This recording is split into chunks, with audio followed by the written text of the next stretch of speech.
Assalamualaikum warahmatullahi wabarakatuh.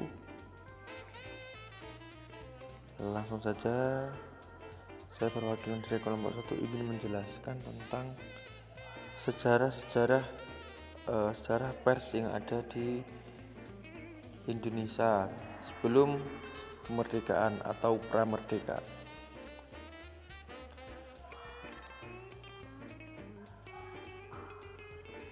Hari Pers Nasional diperingati pada tanggal 9 Februari. Nomor 1. Periode kependudukan pers di masa penjajahan Belanda, Hindia Belanda. Pertama, Batavia Nouvelles, perusahaan kabar berita pertama yang beroperasi pada tahun 8 Agustus 1444 sampai 20 Juni 1746.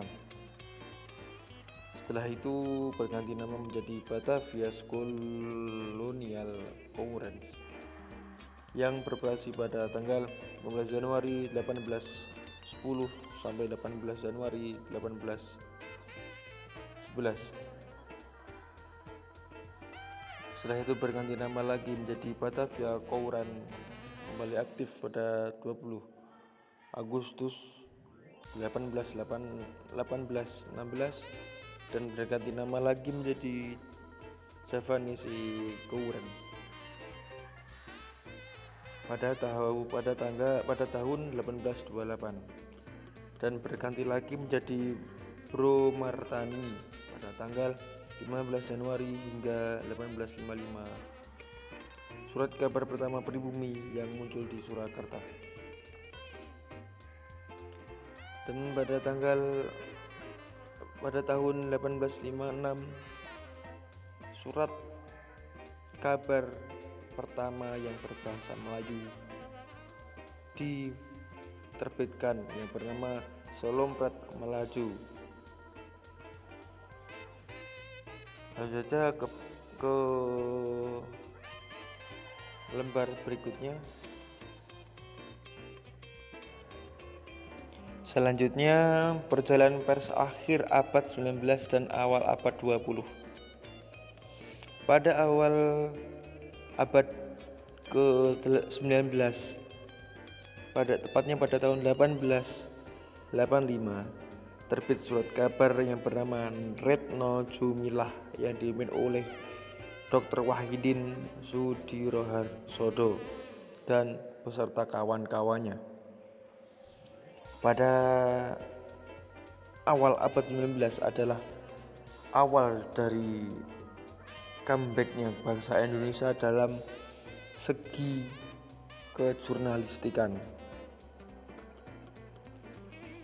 Setelah itu pada tahun 1903 terbitlah surat kabar Sunda Berita di Cianjur.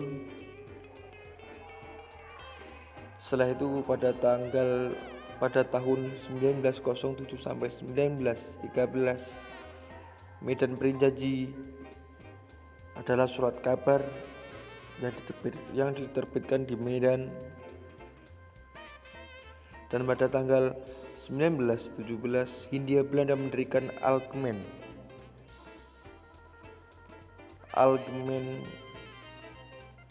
Nieuwe Telegram atau yang disebut dengan Aneta.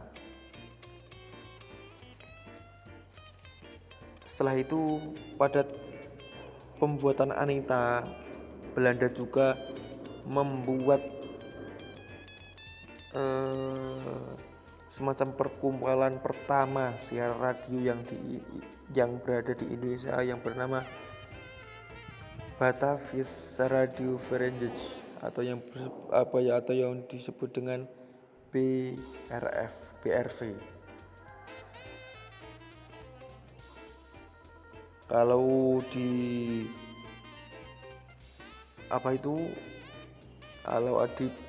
pribumi bernama Aneta pada tahun 1933. Setelah itu pada tahun 1937 Antara didirikan oleh Adam Malik dan teman-temannya.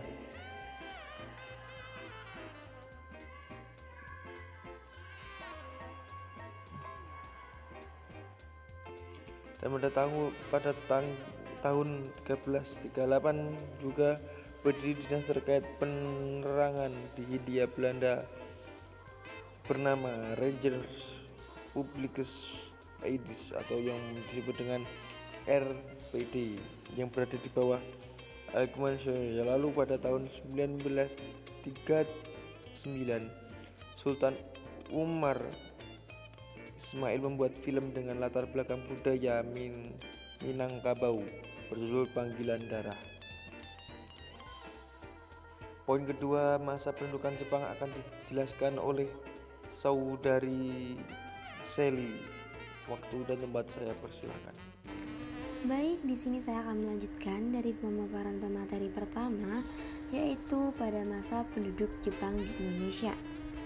Seperti yang kita ketahui, pers mengalami penderitaan dan pengekangan kebebasan yang lebih daripada masa penduduk Belanda. Kemudian, pada tahun 1942, saat Jepang berkuasa, mereka menggunakan berbagai media massa untuk media propaganda, mulai dari koran, radio, foto, hingga film.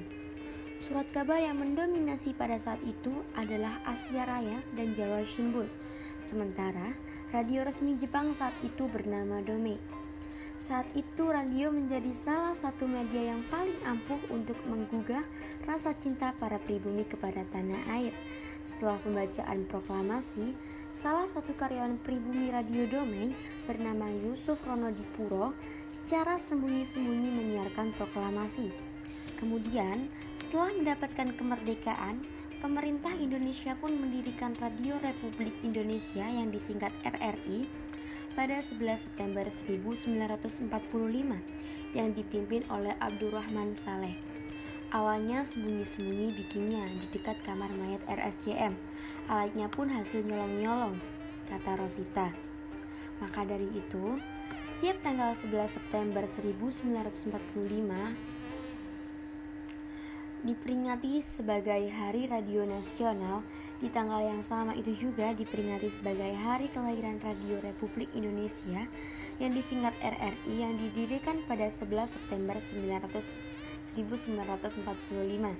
Dan tak heran jika setiap tanggal 11 September juga sering disebut Hari Radio Republik Indonesia.